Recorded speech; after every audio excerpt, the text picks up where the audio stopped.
চাই থকাৰ বাবে ধন্যবাদ লৈ আহিছো এটা বিশেষ খবৰ বিহুৰ পিছতে পুনৰ বন্ধ হৈ পৰিব পাৰে সকলো যান-বাহন মটৰ শ্ৰমিক সন্থাই পুনৰ হুংকাৰ দিছে যে বিহুৰ পাছতে পুনৰ আন্দোলনত নামিব পাৰে বুলি পুনৰ আন্দোলনত নামিব বিহুৰ পাছতে এইদৰে হুংকাৰ প্ৰদান কৰিছে মটৰ শ্ৰমিক সন্থাই আৰু চালকসকল আৰু মটৰ শ্ৰমিক সন্থাৰ সদস্যসকলে পুনৰ প্ৰতিবাদত নামিব বিহুৰ পাছতে লৈ আহিছো বিশেষ খবৰ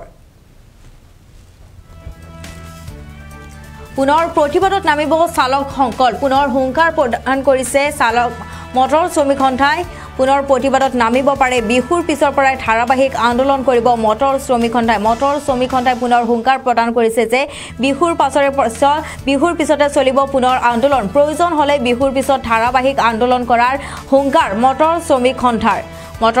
সন্থাই পুনৰ হুংকাৰ প্ৰদান কৰিছে যে আমি বিহুৰ পিছত ধাৰাবাহিক আন্দোলন কৰিম আন্দোলন কৰাৰ পূৰ্বে আমি মিটিং কৰিম এই আশ্বাস আমি দিছো এইদৰে কৈছে যে সংবাদমেল সম্বোধন কৰিছিলে তাৰ পাছতে এইদৰে মন্তব্য কৰিছে বিহু যাতে সকলোৱে ভালদৰে পালন কৰিব পাৰে তাৰ বাবে বিহুৰ আগত কোনো ধৰণৰ বন্ধ নহয় কিন্তু বিহুৰ পাছত বন্ধ হ'ব পাৰে সকলো যান-বাহন মন্ত্ৰীয়ে কোৱা আৰু বিষয়াসকলে কোৱা কথাৰ মাজত পাৰ্থক্য দেখা বুলি এতিয়া সদৌ অসম মটৰ শ্ৰমিক সন্থাৰ যুটীয়া পৰিষদে মন্তব্য কৰিছে আৰু পুনৰ বন্ধ হৈ পৰিব পাৰে সকলো যান-বাহন বিহুৰ পাছৰে পৰা সকলো যান-বাহন বন্ধ হৈ পৰিব পাৰে বুলি ইতিমধ্যে মন্তব্য কৰিছে সংবাদমেল সম্বোধন কৰিছে তাৰ পাছতে এই মন্তব্য কৰিছে বিহুৰ পিছত ধাৰাবাহিকভাৱে আন্দোলনত নামি পৰিব বুলি কৈছে সাময়িকভাৱে প্ৰত্যাহাৰ কৰা হৈছিল হে প্ৰতিবাদী কাৰ্যসূচী কিন্তু বিহুৰ পিছত আকৌ হে আন্দোলন কৰিব বুলি পুনৰ হুংকাৰ প্ৰদান কৰিছে বিষয়াববীয়াসকল যি বিষয়াববী আছিলে আৰু যিসকল মন্ত্ৰীৰ মাজত আৰু বিষয়ববীয়াসকলৰ মাজত কথাৰ মিল দেখা নাই বুলি ইতিমধ্যে মন্তব্য কৰিছে মটৰ শ্ৰমিক সন্থাই মন্ত্ৰীয়ে কোৱা আৰু বিষয়াসকলে কোৱা কথাৰ মাজত পাৰ্থক্য দেখা বুলি ইতিমধ্যে মন্তব্য কৰিছে সদৌ অসম মটৰ শ্ৰমিক যুটীয়া পৰিষদে পুনৰ বন্ধ হৈ পৰিব পাৰে যান-বাহন আৰু পুনৰ চলিব চালকৰ প্ৰতিবাদ 5 জানুৱাৰীত স্তব্ধ হৈ পৰিছিল অসম চাৰিওফালে প্ৰতিবাদ চলিছিল আৰু সেই প্ৰতিবাদ পুনৰ চলিব পাৰে বিহুৰ পাছৰে পৰা বিহুৰ পাছত যাতে ৰাইজসকল কোনো ধৰণৰ সমস্যাৰ সন্মুখীন নহয় তাৰ বাবে বিহুৰ আগত কোনো ধৰণৰ বন্ধ নাথাকে কিন্তু বিহুৰ পাছত পুনৰ বন্ধ দিব বুলি ইতিমধ্যে হুংকাৰ প্ৰদান কৰিছে ধাৰাবাহিকভাৱে আন্দোলনত নামি পৰিব বুলি হুংকাৰ প্ৰদান কৰিছে যদিহে হিট এণ্ড ৰান আইন কাৰ্যকৰী হয় তেতিয়াহ'লে ভয়াৱহ পৰিস্থিতি হৈ পৰিব ৰাজ্যত পুনৰ বন্ধ হৈ পৰিব যান-বাহন সকলো বিহুৰ পিছত পুনৰ ধাৰাবাহিকভাৱে আন্দোলন চলাব বুলি হুংকাৰ প্ৰদান কৰিছে মটৰ শ্ৰমিক সন্থাই 24 ঘণ্টাৰ ভিতৰত ইতিমধ্যে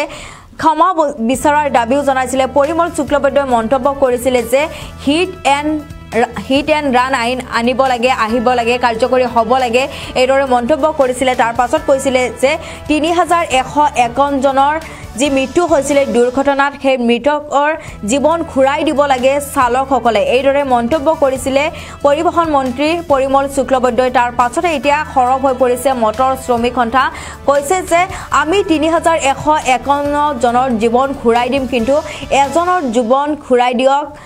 মন্ত্ৰী পৰিমল শুক্লবৈদ্যই এজনৰ দায়িত্ব লওক বাকি 3151 জনৰ দায়িত্ব আমি লম এইদৰে মন্তব্য কৰিছে আৰু এতিয়া প্ৰয়োজন হলে বিহুৰ পাছত ধাৰাবাহিকভাৱে আন্দোলনত নামি পৰিব বুলি কৈছে প্ৰয়োজন যদি হয় তেতিয়াহ'লে ধাৰাবাহিকভাৱে আন্দোলন কৰিব অনিৰ্দিষ্ট কাললৈ বন্ধ হৈ পৰিব সকলো যান-বাহন অনিৰ্দিষ্ট কাললৈ ৰাজপথত নচলিব অলা উবেৰ নৈশ চিটি বাছ পুনৰ সেই 5 জানুৱাৰীৰ দৰে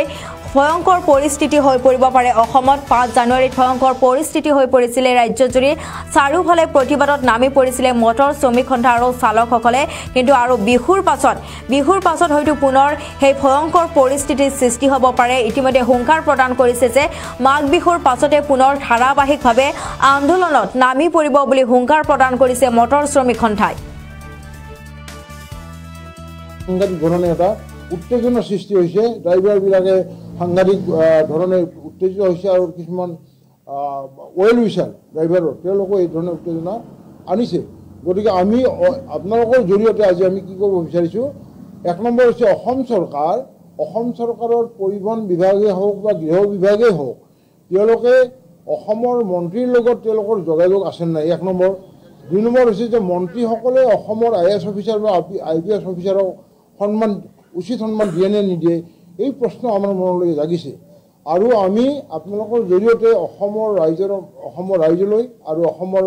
সমূহ ড্ৰাইভাৰ আৰু ক্ষুদ্ৰ মালিকসকলক জনাব বিচাৰোঁ যে কেতিয়াও এই যৌথ মঞ্চই মটৰ শ্ৰমিক সংগঠনসমূহৰ যৌথ মঞ্চই আপোচ নকৰে আৰু পুনৰ প্ৰয়োজন হ'লে এই বিহুৰ পিছত আমি যিহেতু আগতীয়াকৈ এই বিধান দি থৈছিলোঁ পুনৰ বিহুৰ পিছত এটা প্ৰতিনিধিত্বমূলক মিটিং মাতি আমি ধাৰাবাহিক আন্দোলনৰ কাৰণে এটা প্ৰস্তুতি ল'ম আৰু আজি আমি ঘোষণা কৰিলোঁ কিয় ঘোষণা আজি কৰিব লগা হ'ল যে যিহেতু মন্ত্ৰীসকল উত্তেজিত হৈছে মন্ত্ৰীসকল শ্ৰমিক বিৰোধীৰ ভূমিকা পালন কৰি আছে গতিকে এই শ্ৰমিক বিৰোধী ভূমিকা আমি কেতিয়াও সহ্য কৰিব নোৱাৰোঁ ইয়াত সংহিতাই কৰক ইংৰাজীত কোৰ্ট কওক বা সংহিতাই কৰক আমি ইয়াত কোনো ধৰণৰ মানাৰ প্ৰশ্ন নুঠে আমি বিহুৰ পিছত ধাৰাবাহিক আন্দোলন কৰিম আমি ইয়াৰ আগতে আমি মিটিং কৰিম আমি এই আশ্বাস আমি দিলোঁ গতিকে আমি অসমৰ মটৰ শ্ৰমিক সংগঠন আৰু ড্ৰাইভাৰসকলক আমি অনুৰোধ জনাওঁ যাতে তেওঁলোকে অন্ততঃ বিহুলৈকে এই মানুহখিনি অসমৰ মানুহখিনি যাতে সমস্যা নহয় বিহুৰ যিটো উৎসৱ বা তেওঁলোকে যাতে ভালধৰণে পালন কৰিব পাৰে তাৰ মাজত আমি কোনো ধৰণৰ আৰু বন্ধ চন্ধ আমি দিয়াৰ কথা ভবা নাই আমি বিহুৰ পিছত এই আন্দোলন আমি ধাৰাবাহিকতা আমি ৰক্ষা কৰিম এইখিনি হৈছে মূল কথা আমাৰ মাজত আৰু কেইবাজনো নেতা আছে ৰবীন্দ্ৰ দত্ত আছে ৰেজাক আহমেদ তেওঁলোকৰ মানে অলপমান মানে যিটো গেপিং এটা তেওঁলোকৰ যিখিনি তেওঁলোকৰ মাজত থাকিব লাগিছিল সেইখিনি আমি দেখা নাই তেওঁলোকৰ মাজত এটা ডাঙৰ এটা গেপ আছে গেপিং আছে যে তেওঁলোকে মন্ত্ৰীয়ে যিটো কৈছে বিষয়াসকলে যিটো কৈছে সেইখিনিৰ মাজত পাৰ্থক্য দেখা পাইছোঁ গতিকে আমাৰ এই মন্ত্ৰীৰ বাতৰিটো বা মন্ত্ৰীৰ যিটো মন্তব্য এইটো ছ'চিয়েল মিডিয়াত আহি যোৱাৰ লগে লগে আমাৰ নেতৃবৃন্দ অতিকৈ মৰ্মাহত হৈছোঁ আমাৰ যিটো সাধাৰণ যিখিনি শ্ৰমিক সাধাৰণ চালক বা ক্ষুদ্ৰ মটৰ মালিকসকল পুনৰ উত্তেজিত হৈ আহিছে কিন্তু আমি আপোনালোকৰ মাধ্যমৰ জৰিয়তে জনাইছোঁ যে আমি আমাৰ সাধাৰণ শ্ৰমিক চালক বা ক্ষুদ্ৰ মালিকসকলক আমি যেনেকৈ পাৰোঁ আমি তেওঁলোকক কৈছোঁ আপোনালোকে উত্তেজিত হ'ব নালাগে নেতৃত্বই নিশ্চয় এনেকৈ এটা পদক্ষেপ ল'ব যে আমাৰ দ্বিতীয় তৃতীয় পৰ্যায়ৰ যিটো আমাৰ কাৰ্যসূচী আমি স্থগিত হৈ ৰাখিছিলোঁ আপোনালোকে জানে মাইনোটছত আমাৰ লিখা আছে যে আমাৰ কাৰ্যসূচীত স্থগিত হৈছে সাময়িকভাৱে টেম্পৰাৰিলি এইটো হোল্ড কৰা হৈছে গতিকে আমি কাৰ্যসূচী প্ৰত্যাহাৰ কৰা নাই আন্দোলন আমাৰ প্ৰত্যাহাৰ হোৱা নাই গতিকে চৰকাৰে যদি আমাৰ শ্ৰমিকসকলক চালকসকলক গুৰুত্ব নিদি এই আইন বলপূৰ্বকভাৱে আমাৰ ওপৰত জাপি দিব বিচাৰে তেতিয়াহ'লে কিন্তু চালক সমাজ আকৌ জাগ্ৰত হ'ব